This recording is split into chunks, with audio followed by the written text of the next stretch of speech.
there's definitely a lot of kind of reflection that's gone on in the last period, because clearly what happened with the Artsakh War, what happened in the country itself over the last few years, is not a good reflection on what all of us have done, diasporans, non-diasporans, on the ground, because we've taken a major setback.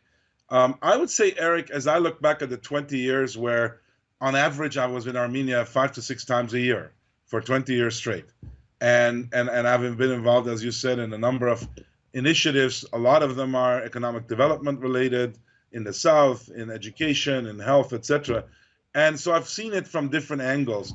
And what I've concluded is that probably if I had to do one thing over again, and it probably wouldn't have been successful, but nevertheless, it would have been to insist on day one with the powers to be at the time and since then, that the diaspora cannot be a spectator to the key decisions the country is making about its future, because it cannot be simply a charitable institution. And that's exactly what we collectively allowed ourselves to become. We became silent partners. We absolutely, even though a lot of work was done and research and investigation on what to do, what to suggest to do, none of that made its way into policy. There was no venue for that to happen. And you could have said, okay, what choice did we have? The answer is we could have said, not until you do that will we engage. And we didn't do that. And I think that allowed, and that's at the institutional level, the diaspora institutions, but also at the individual level. And look, the reason is because I at least grew up in Lebanon and then in Canada and the US with the fantasy of having a free, in quotations, motherland.